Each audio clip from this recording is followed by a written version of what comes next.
नमस्कार, स्वागत है आप सभी का हमारे और एक महत्वपूर्ण और नए वीडियो में। हम लोग पीजीटी सिलेबस के आधार पर सभी क्लास को एक-एक करके बारी-बारी से यानी क्रमवार तरीके से देख रहे हैं। तो जिसमें से हिंदी भाषा का इतिहास के जितने भी चैप्टर यानी टॉपिक हैं, सभी को हम लोगों ने एक-एक करके बारी-बारी से ख़त्म कर दिया है। उसके बाद आज हम लोग देखेंगे हिंदी साहित्य का इतिहास का जो दूसरा चैप्टर है यानी दूसरा टॉपिक। पहला टॉपिक पिछले वीडियो में हम लोग देख लिए हैं। दूसरे टॉपिक में बात करेंगे हिंदी साहित्य के प्रमुख कालों जैसे आदिकाल, भक्तिकाल, रीतिकाल, आधुनिक काल की प्रमुख साहित्य प्रवृत्तियाँ को। तो चलिए आज का इस टॉपिक में रहेगा हिंदी साहित्य का इतिहास के दूसरा चैप्टर यानी दूसरा टॉपिक हिंदी साहित्य के प्रमुख कालों आदिकाल के बारे में। उसके बाद दूसरे वीडियो में यानी पार्ट 2 में हम लोग भक्तिकाल और रीतिकाल को देखेंगे, फिर आधुनिक काल की प्रमुख साहित्य प्रवृत्तियों को देखेंगे। तो इसी प्रकार पार्ट 1, पार्ट 2, पार्ट 3 करके हम लोग वीडियो बनाएंगे, जिससे क्या होगा, वीडियो बहुत लंबी नहीं होगी और आपको भी समझने में आसानी और सरल हो सकती है। चलिए शुरुआत करते हैं हिंदी साहित्य के इतिहास का काल विभाजन। आचार्य रामचंद्र शुक्ल का कहना है, जबकि प्रत्येक देश का साहित्य वहाँ की जनता की चित्तवृत्तियों का संचित प्रतिबिंब होता है। जहाँ भी चित्तवृत्ति दिखाई पड़े वो कथन किसका होगा? रामचंद्र शुक्ल का। तब यह निश्चित है कि जनता की चित्तवृत्तियों के साथ साथ साहित्य के स्वरूप में भी परिवर्तन होता चला जाता है। आदि से अंत तक इन्हीं चित्तवृत्तियों की परंपरा को परखते हुए साहित्य परंपरा के साथ उनका सामंजस्य दिखाना ही साहित्य का इतिहास कहलाता है। यहाँ यह स्मरणीय है कि हमारे हिंदी साहित्य का ऐतिहासिक विवेचन प्रस्तुत करते समय सर्वप्रथम प्रश्न काल विभाजन का ही उठता है, क्योंकि कई सौ वर्षों के साहित्यिक इतिहास को उपयुक्त कालखंडों में विभाजित करने के पश्चात ही उसका मूल्यांकन करना चाहिए। हम यहाँ यह भी स्पष्ट कर देना उचित समझते हैं कि कुछ समीक्षक हिंदी साहित्य के काल विभाजन को अनुपयुक्त ही समझते हैं, पर यदि विचार पूर्वक देखा जाए तो काल विभाजन से हानि की अपेक्षा लाभ ही अधिक है। सच तो यह है कि काल विभाजन न केवल इतिहास का अध्ययन सुगम कर देता है, अपितु विभिन्न परिस्थितियों के ज्ञान द्वारा हमें काल विशेष की विशेषताएं भी ज्ञात हो जाती है। साथ ही काल विभाजन संबंधित त्रुटियों भी यथासंभव दूर की जा सकती है। और काल विभाजन का अभिप्राय यह नहीं है कि एक काल में एक ही प्रकार की रचनाएं हुई है, अन्य प्रकार की नहीं, बल्कि इसमें हमें यही अर्थ ग्रहण करना चाहिए कि एक काल में एक विषय पर ही अधिक रचनाएं हुई है। उदाहरण आधार भक्ति काल में अन्य विषयों पर भी रचना होते हुए भी भक्ति साहित्य की अधिकता रही, अतः उसे भक्ति काल की कहा जाता है।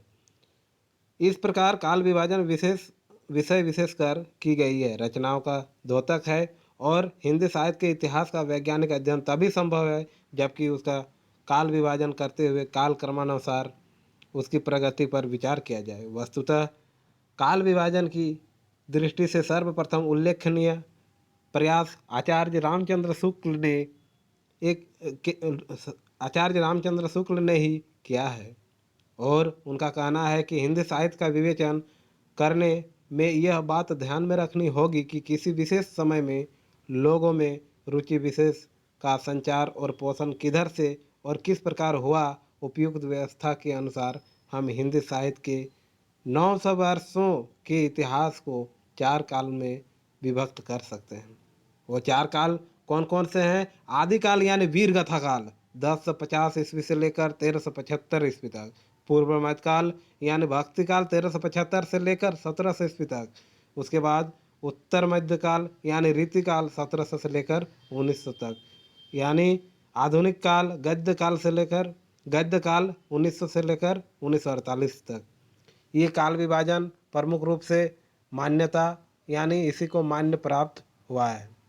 इसके अलावा यद्यपि इन कालों की रचनाओं को विशेष प्रवृत्ति के अनुसार ही इनका नामकरण किया गया है, पर यह न समझना चाहिए कि किसी काल में अन्य प्रकार की रचनाएं होती ही नहीं थी। जैसे भक्ति काल या रीतिकाल को ले तो उसमें वीर रस के अनेक काव्य मिलेंगे, जिनमें वीर राजाओं की प्रशंसा उसी ढंग की होगी जिस ढंग की वीर गाथा काल में हुआ करती थी। अपने इन विचारों को शुक्ल जी ने अपने वक्तव्य में स्पष्ट भी किया है, और उनका यह कहना है कि कालखंड के भीतर किसी विशेष ढंग की रचनाओं की प्रचुरता दिखाई पड़ी है, वह एक अलग काल माना गया है और उसका नामकरण उन्हीं रचनाओं के स्वरूप के अनुसार किया गया है। इस प्रकार प्रत्येक काल का एक निर्दिष्ट सामान्य लक्षण बनाया जा सकता है। किसी एक ढंग की रचना की प्रचुरता से अभिप्राय यह है कि विशेष शेष दूसरे ढंग की रचनाओं में से चाहे किसी एक ढंग की रचना को ले, वह परिमाण में प्रथम के बराबर न होगी। यही नहीं कि और सब ढंगों की रचनाएं मिलकर भी उसके बराबर न होगी। जैसे यदि किसी काल में 5 ढंग की रचनाएं जैसे 10, 5, 6, 7 और 2 से क्रम से मिलती है, तो जिस ढंग की रचना की 10 पुस्तकें हैं उसकी प्रचुरता कही जाएगी। यद्यपि शेष और सब ढंग की पुस्तकें मिलाकर 20 हैं। यह तो हुई पहली बात। दूसरी बात है ग्रंथों की प्रसिद्धि। किसी काल के भीतर जिन एक ही ढंग के बहुत अधिक ग्रंथ प्रसिद्ध चले आते हैं, उन ढंग की रचना उस काल के लक्षण के अंतर्गत मानी जाएगी। चाहे और दूसरे दूसरे ढंग की प्रसिद्धि, अप्रसिद्धि और साधारण कोटि की बहुत सी पुस्तकें भी इधर उधर कोनों में पड़ी मिल जाया करें। इस प्रकार शुक्ल जी ने विशेष प्रवृत्ति मूलक रचनाओं की प्रचुरता और लोक प्रसिद्धि का आधार लेकर ही अपने इतिहास ग्रंथ में काल विभाजन किया है तथा उनके परवर्ती समीक्षकों में से जहाँ की एक और बहुत सी आलोचकों ने शुक्ल जी के काल विभाजन को पूर्णतः या आंशिक हेर फेर के साथ स्वीकार कर लिया है, वहाँ कतिपय समीक्षकों ने उनका विरोध भी किया है। डॉक्टर श्याम सुंदर दास, डॉक्टर गुलाब राय, हंसराज अग्रवाल और देवी शरण रस्तोगी ने तो किंचित मात्र परिवर्तन के साथ शुक्ल जी के काल विभाजन का ही अनुसरण किया है, पर कुछ विचारों ने अपनी अपनी स्वतंत्रता विचारधारा का परिचय देते हुए साहित्य का काल विभाजन किया है। इस प्रकार जहाँ की डॉक्टर राम कुमार वर्मा हिंदी साहित्य का आलोचनात्मक इतिहास तथा साहित्य का इतिहास, हिंदी साहित्य का इतिहास में हिंदी साहित्य का काल विभाजन करते हुए उनके संधिकाल, भक्तिकाल, रीतिकाल और आधुनिक काल नामक 5 खंड मानते हैं, वहीं डॉक्टर कमल कुल श्रेष्ठ उसे अंधकार काल, कलात्मक उत्कर्ष काल, साहित्य शास्त्रीय विकास काल और साहित्य काल नामक सर्वथा नवीन नामों से विभूषित कर चारों भागों में ही विभाजित करते हैं। साथ ही डॉक्टर धीरेन्द्र वर्मा ने भी विकास की दृष्टि से हिंदी के विकास की निम्नलिखित 3 श्रेणियां की ओर संकेत किया है: प्राचीन काल, मध्यकाल और आधुनिक काल। इधर डॉक्टर हजारी प्रसाद द्विवेदी ने भी पर्याप्त खोजबीन और अध्ययन अनुशीलन के उपरांत ही हिंदी साहित्य को निम्नलिखित 4 भागों में विभाजित किया है।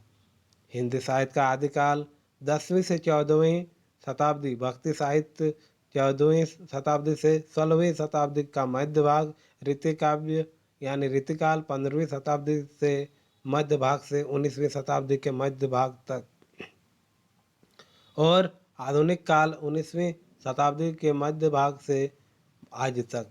हिंदी के प्रारंभिक काल के नामकरण की समस्या। वस्तुतः हिंदी साहित्य का प्रारंभिक काल, जिसे रासो काल यानी चरण काल, आदिकाल और अपभ्रंश काल आदि अनेक नामों में विभूषित किया गया है, हिंदी का सर्वाधिक विवादग्रस्त काल है और सर्वप्रथम मिश्र बंधु ने मिश्र बंधु विनोद में इस आदिकाल कहा था। लेकिन आचार्य रामचंद्र शुक्ल ने इस काल में वीर गाथाओं की प्रधानता को ध्यान में रखा, इसे वीर गाथा काल कहना अधिक उपयुक्त समझा। शुक्ल जी के इस नामकरण के संबंध में हमें 3 बातों पर ध्यान देना आवश्यक होगा कि एक और तो उन्होंने इस काल में वीरगाथात्मक रचनाओं की प्रधानता मानी है, दूसरी ओर जैनों द्वारा रचित प्राचीन ग्रंथों को धार्मिक साहित्य घोषित कर उन्हें रचनात्मक साहित्य की पद्धति से बाहर रखा है तथा साथ ही नाथपंथी योगियों व सिद्धों की कृतियों को शुद्ध साहित्य में स्थान नहीं दिया। शुक्ल जी की दृष्टि में इस काल में 2 प्रकार की रचनाएं मिलती हैं, पहला अपभ्रंश की ओर और दूसरा देश की भाषा की। अपभ्रंश की केवल 4 साहित्यिक कृतियाँ विजयपाल रासो, हमीर रासो, कीर्तिलता व कीर्तिपता का कही जाती है, जबकि देश भाषा काव्य की 8 साहित्यिक रचनाएं हैं। खुमान रासो, विशोलदेव रासो, पृथ्वीराज रासो, जयचंद्र प्रकाश, जयमयंक, जस चंद्रिका, परमाल रासो, खुसरो की पहेलियाँ और विद्यापति की पदावली मानी गई है। शुक्ल जी का विचार है कि इसमें से अंतिम 2 तथा विशलदेव रासों को छोड़कर शेष सब ग्रंथ वीर गाथात्मक ही हैं। अतः इसे वीर गाथा काल कहा जा सकता है, किंतु वास्तविकता यह है कि शुक्ल जी द्वारा उल्लेखित वीर गाथाओं में से खुमान रासो व परमाल रासो को प्रवर्ती परवर्ती युग की रचना सिद्ध किया जा चुका है और पृथ्वीराज रासो को अर्ध प्रमाणिक व अर्ध ऐतिहासिक रचना कहा जाता है। स्वयं शुक्ल जी यानी पृथ्वीराज रासो को अप्रमाणिक मानते हैं और हमीर रासो तथा विजयपाल रासो की अप्रमाणिकता भी संदिग्ध ही है। इसी प्रकार केदार भट्ट का जयचंद्र प्रकाश संवत 1225 और मधुर कवि कृत जयमयंक नामोल्लिख है तथा आज तक ये ग्रंथ उपलब्ध नहीं हुए। शिव सिंह सरोज में इस दोनों कवियों को शहाबुद्दीन गोरी का दरबारी कवि कहा गया है, परंतु वास्तविकता तो यह है कि जब तक ये कृतियाँ उपलब्ध नहीं हो जाती तब तक इसके संबंध में कुछ भी नहीं कहा जा सकता। खुसरो की पहेलियों में असंदिग्ध रूप से वीरगाथाओं की कोई भी प्रवृत्ति नहीं लक्षित होती है और विद्यापति पदावली की भाव भूमि श्रृंगार रस ही है तथा उसमें मुक्त गीति परंपरा को अपनाते हुए राधा कृष्ण के श्रृंगारी चित्र ही अंकित किए गए हैं। अतएव शुक्ल जी ने जिन कवियों के आधार पर इस काल को वीरगाथा काल कहना उचित समझा है, उन कृतियों की प्रामाणिकता के अभाव में उसे वीरगाथा काल कहना उचित नहीं जान पड़ता। डॉक्टर राम कुमार वर्मा ने शुक्ल जी के इस धारणा से प्रभावित होकर कि इन वीरगाथाओं के रचयिता राजाश्रित चारण थे, इसे चारण काल माना जाता है, परंतु डॉक्टर गणपति चंद्र गुप्त का कहना है कि इस युग के अंतर्गत उन्होंने जिन रचनाओं को स्थान दिया है उनमें से अधिकांश 16वीं शताब्दी से लेकर 19वीं शताब्दी तक में रचित है और जो रचनाएं इस काल की सीमा में आती है उनमें किसी का भी रचयिता कोई चारण नहीं है। यह तत्व स्वयं डॉक्टर राम कुमार वर्मा द्वारा रचनाओं के दिए गए परिचय, रचना काल एवं रचयिता से ही सिद्ध हो जाता है। आश्चर्य है कि यह असंगति उनके ध्यान में नहीं आई। साथ ही चारण काल नाम इस दृष्टि से भी अनुपयुक्त है कि चारण भाटों का एक सीमित वर्ग है, वे सामान्य जनता का प्रतिनिधित्व नहीं करते और उनकी अपनी अलग वंश परंपरा है जिसके अनुसार वे जीविकोपार्जनार्थ राजाओं की प्रशस्ति लिखा करते थे। मोतीलाल मेनारिया ने कहा भी है, यदि इसकी रचनाओं के आधार पर कोई निर्णय किया जाए तब तो वीरगाथा काल राजस्थान में आज भी ज्यों का त्यों बना है, क्योंकि राजा महाराजाओं अथवा उनके पूर्वजों की कृति के ग्रंथ आदि लिखने का काम वे लोग आज भी उसी उत्साह से कर रहे हैं जिस उत्साह से पहले क्या करते थे। इससे यह स्पष्ट हो जाता है कि वीरगाथा काल और चारण काल दोनों ही नाम इस काल के लिए अनुपयुक्त जान पड़ते हैं। इसी प्रकार हिंदी साहित्य के आरंभिक काल को रासो काल भी नहीं माना जा सकता, क्योंकि रासो ग्रंथों की प्रामाणिकता संदिग्ध ही है तथा रासो संख्या में भी बहुत थोड़े ही हैं। अतः रासो काल कहने से केवल एक विशेष प्रकार की कृतियों का ही बोध होता है और अन्य बहुत सी रचनाएं छूट जाती है। साथ ही यह काल वीर रस काल नहीं माना जा सकता, क्योंकि इस काल में वीर रस के अतिरिक्त अन्य रसों की भी प्रधानता रही है और स्वयं रासो ग्रंथों में ही कभी कभी श्रृंगार रस की वीर रस से अधिक प्रधानता दिख पड़ती है। विशलदेव रासों में तो श्रृंगार रस की ही प्रधानता है। जैन मुनियों व नागपंथी योगियों तथा सिद्धों की रचनाओं में शांत रस की ही अधिकता है। अतः यह काल वीर रस काल भी नहीं कहला सकता। महापंडित राहुल संकृत्यायन ने इस काल को सिद्ध सामंत युग कहा है और उन्हें इस काल के साहित्य में सिद्धों की वाणी व सामंतों की स्तुति नामक 2 प्रमुख प्रवृत्तियां दृष्टिगोचर हुई है। हमें यहाँ यह भी स्मरण रखना चाहिए कि सिद्धों के अतिरिक्त अनेक जैन कवि भी इस काल में हो गए हैं और उनका साहित्य सिद्ध साहित्य से कुछ कम महत्वपूर्ण नहीं है, अपितु व्यापकता व प्रभाव की दृष्टि से उसका महत्व अधिक है। अतः उनकी उपेक्षा कर इसका नाम सिद्ध सामंत युग रखना उचित नहीं जान पड़ता। भाषा शास्त्रीय दृष्टि से यह अनुपयुक्त जान पड़ता है। डॉक्टर हजारी प्रसाद द्विवेदी का कहना है कि इस नाम से उन अत्यंत महत्वपूर्ण लौकिक रस की रचनाओं का कुछ भी आभास नहीं मिलता जो परिवर्ती काव्य में भी बहुत व्यापक रूप से प्रकट हुई है। इसी प्रकार आचार्य महावीर प्रसाद द्विवेदी ने इस काल को बीजवपन काल के नाम से अभिहित किया है। वास्तव में यह नाम भी समीचीन नहीं जान पड़ता और साहित्यिक पद्धतियों की दृष्टि से भी यह नाम असंगत ही है। कारण कि इस काल में न केवल अपने पूर्ववर्ती साहित्य के प्राय सभी काव्य रूढ़ियों व परंपराओं का सफलतापूर्वक निर्वाह हुआ है, अपितु कुछ नूतन साहित्यिक पद्धतियों का भी विकास हुआ है। अतः इस काल के साहित्य पर लिटरेचर इन्फेंसी इन लिटरेचर की उक्ति लागू नहीं हो सकती। यहाँ भी स्मरणीय है कि भाषा के आधार पर इसे संधि काल भी कहा गया है और डॉक्टर राम कुमार वर्मा का विचार है कि इस काल में दो भाषाओं या दो शैलियों की संधि होती है। लेकिन संधि काल नाम भी अनुपयुक्त है क्योंकि इस काल में दो पृथक पृथक शैलियों का योग नहीं हुआ, बल्कि देसी भाषाएं अपभ्रंश से ही विकसित हुई हैं तथा प्राचीन शैलियों के अंदर ही नवीन प्रयोगों की कसमा कसम कसमसाहट कसमसाहट दिख पड़ती है।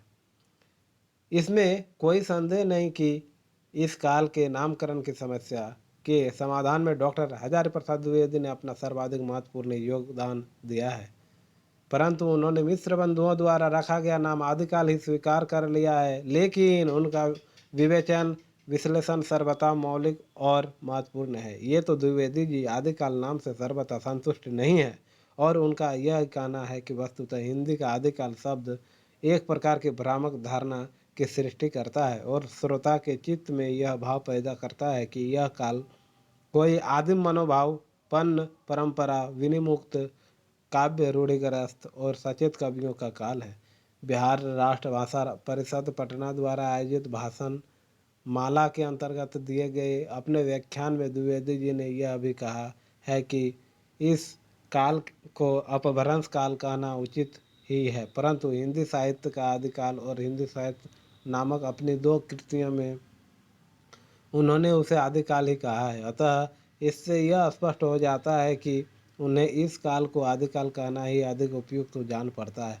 इससे यह स्पष्ट हो जाता है कि निरंतर कई वर्षों के अथक परिश्रम के पश्चात भी प्रस्तुत काल के नामकरण की समस्या ज्यों बनी है हुई है। अतएव इस संबंध में अभी भी पर्याप्त छानबीन व अनुसंधान कार्य अपेक्षित है। लेकिन जब तक इस समय का कोई अन्य नाम नहीं रखा जाता तब तक इसे आदिकाल कहना ही उचित है। अतएव हमारी दृष्टि से हिंदी साहित्य के इतिहास का उपयुक्त काल विभाजन इस प्रकार किया जा सकता है। जैसे आदिकाल 10वीं शताब्दी से 14वीं शताब्दी तक, भक्तिकाल 14वीं शताब्दी से 16वीं शताब्दी के मध्य भाग तक और रीतिकाल 16वीं शताब्दी के मध्य भाग से 19वीं शताब्दी के मध्य भाग तक और आधुनिक काल 19वीं शताब्दी के मध्य भाग से आज तक।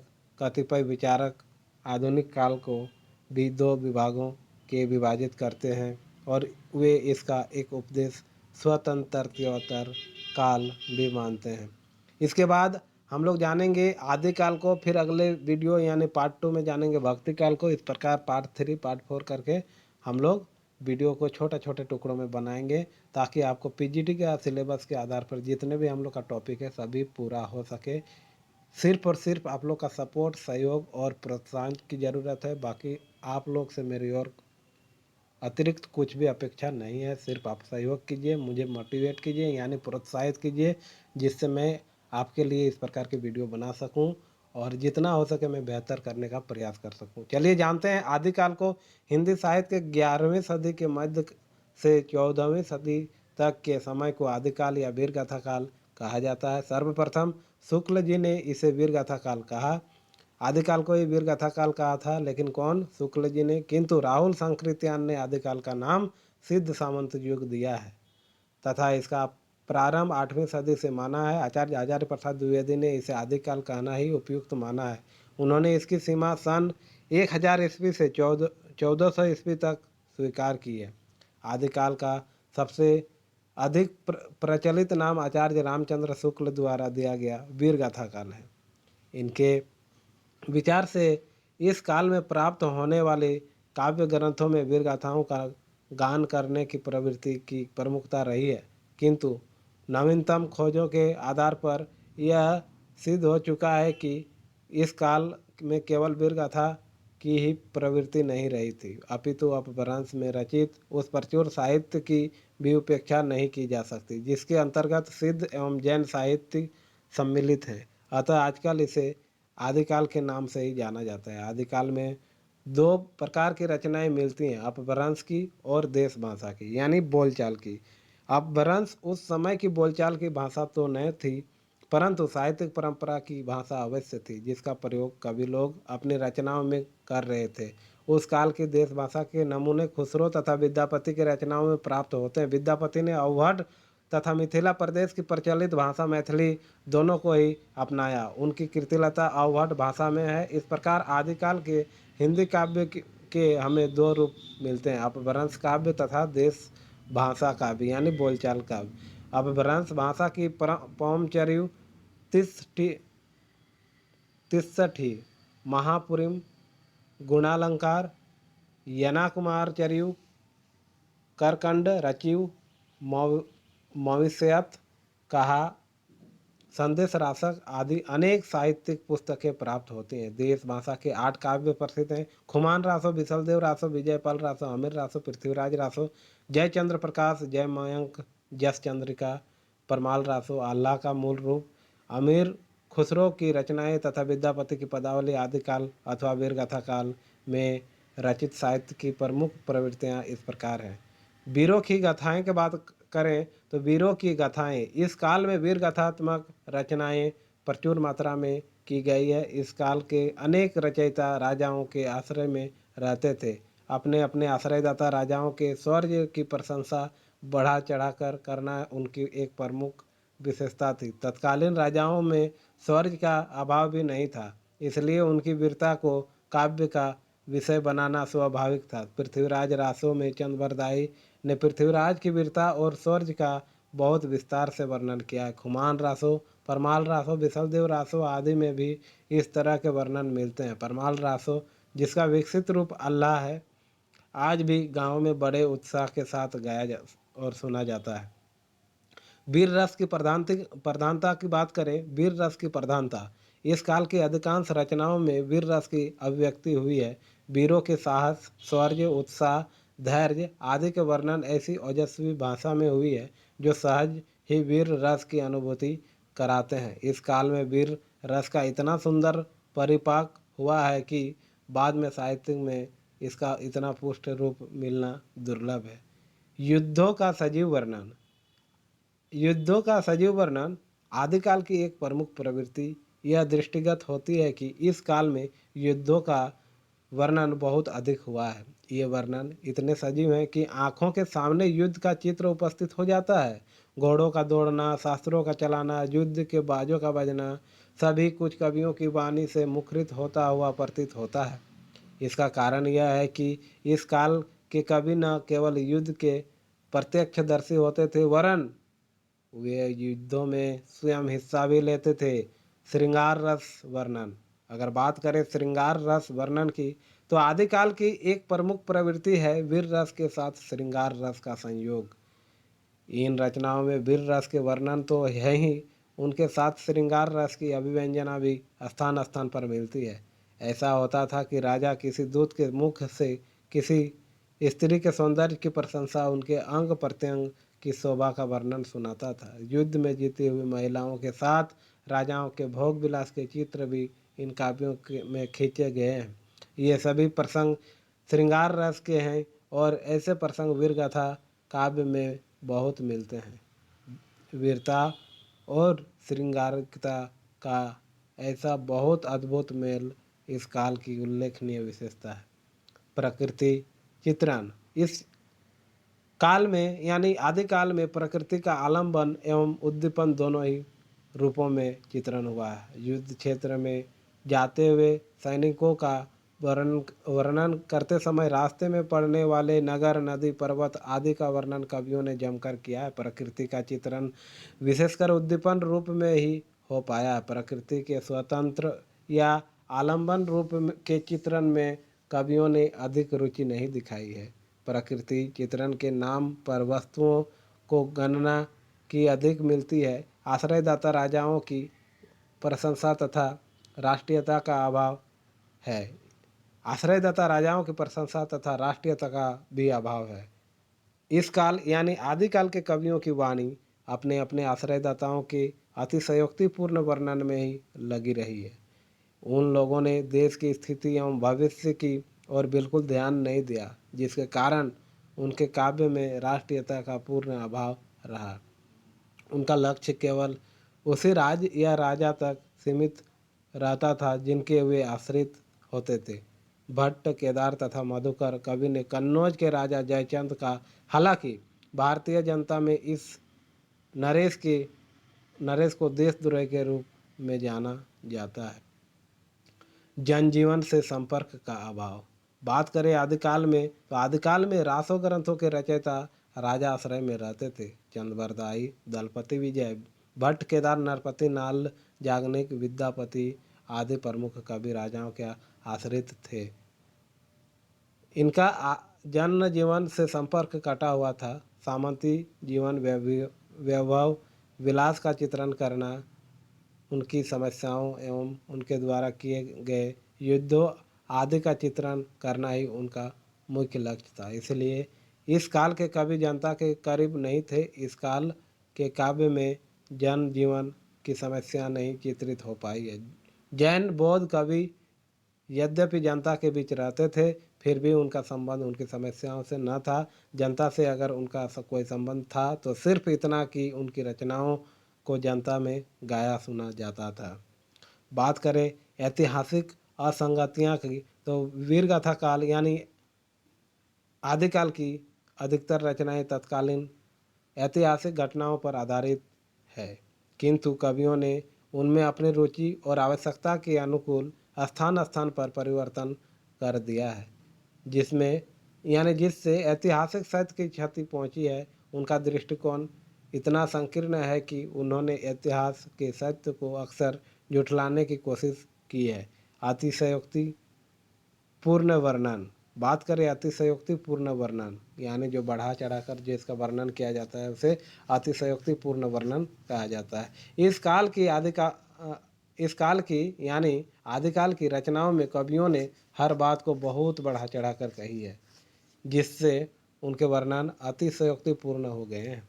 साधारण सामंतों के साधारण कामों को इस तरह की अलौकिक रंगत देना इस युग के सभी कवियों की सामान्य विशेषता है। प्रशंसा की धुन में कवियों ने आश्रयदाता राजाओं की अनेक कल्पित शादियों एवं कल्पित लड़ाइयों का वर्णन किया है। बात करें रासो ग्रंथों की प्रचुरता की तो इस युग में यानी आदिकाल में रची गई रचनाओं में अधिकांश के साथ रासो शब्द जुड़ा हुआ है। इस कारण इन ग्रंथों को रासो काव्य जैसे पृथ्वीराज रासो, विशलदेव रासो, खुमान रासो, परमाल रासो आदि नाम दिया गया। इसका प्रयोग गेय रूपक के अर्थ में भी किया जाता है। इस काल के प्राय सभी रासो ग्रंथ गेय रूप से प्रचलित रहे होंगे। अल्लाह का यह गेय रूप आज भी विद्यमान है।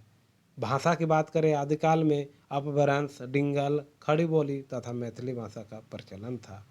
अपभ्रंश इस भाषा का सबसे प्राचीन रूप सिद्धों, तंत्रिकों तथा योग मार्गी बौद्धों की रचनाओं में मिलता है।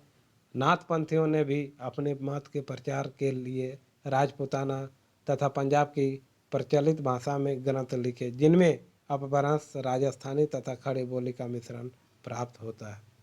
डिंगल भाषा की बात करें तो इस युग में यानी आदिकाल के साहित्य की दूसरी महत्वपूर्ण भाषा राजस्थानी अथवा डिंगल है। प्राय सभी रासो इसी भाषा में लिखे गए हैं। अपभ्रंश से प्रभावित होने के कारण उसमें संयुक्ताक्षरों तथा अनुस्वारों की भरमार है। बात करें खड़ी बोली की, तो खड़ी बोली इस भाषा का रूप अमीर खुसरो की रचनाओं में प्राप्त होता है। उनकी पहेलियाँ तथा मुकरियों में तत्कालीन भाषा का रूप दिखाई देता है। इसमें हमें खड़ी बोली के पूर्व रूप के दर्शन होते हैं। इसमें अरबी तथा फारसी के शब्दों का भी प्रयोग है। काव्य रूप पृथ्वीराज रासो, परमाल रासो, जय मयंक, जस चंद्रिका, खुमान रासो, संदेश रासक आदि प्रबंध काव्य हैं। खुसरो की पहेलियाँ, विद्यापति की पदावली और प्राकृत पेंगलम में संकलित रचनाओं मुक्तक काव्य के अंतर्गत आती हैं। बात करें श्लोक संस्कृत का और गाथा प्रकृति का प्रतीक था, उसी प्रकार दोहा अपभ्रंश का प्रतीक है। अपभ्रंश के काव्य अनेक संधियों सर्गों में विभक्त है। प्रत्येक संधि में अनेक कड़वक होते हैं। पद्धटिका, अरिल्य आदि कुछ छंद लिखकर अंत में धत्ता अथवा अन्य किसी ऐसे ही छंद द्वारा इनका विच्छेद किया जाता है। आरंभ में कथा काव्यों का छंद चौपाई था। धीरे धीरे अपभ्रंश में अनेक बड़े बड़े छंदों का आरंभ हुआ। चंदबरदाई छप्पर छंद के विशेषज्ञ हैं। इस प्रकार आज का जो महत्वपूर्ण टॉपिक था भाग 2 का हिंदी साहित्य का इतिहास, हिंदी साहित्य का इतिहास के अंतर्गत दूसरा टॉपिक हिंदी साहित्य के प्रमुख कालों आदिकाल, भक्तिकाल, रीतिकाल, आधुनिक काल प्रमुख साहित्य प्रवृत्तियाँ के बारे था, जिसमें से हम लोगों ने हिंदी साहित्य के प्रमुख कालों को विस्तार पूर्वक जाना, जिसमें से आदिकाल को भी इसमें सम्मिलित किया गया था। इसके बाद नेक्स्ट वीडियो यानी अगला वीडियो पार्ट 2 में हम लोग भक्ति काल को जानेंगे। फिर पार्ट 3 में रीतिकाल और आधुनिक काल की प्रमुख साहित्य प्रवृत्तियाँ को जानेंगे। वीडियो को अंत तक देखने के लिए आपका बहुत बहुत शुक्रिया, बधाई और धन्यवाद। आप इसी प्रकार मेहनत करते रहें, मेहनत आपका रंग लाएगा, इसमें कोई संदेह नहीं। आपकी कामयाबी की कामना करता हूँ, ईश्वर से मेरी यही प्रार्थना है। बहुत बहुत धन्यवाद वीडियो को अंत तक देखने के लिए।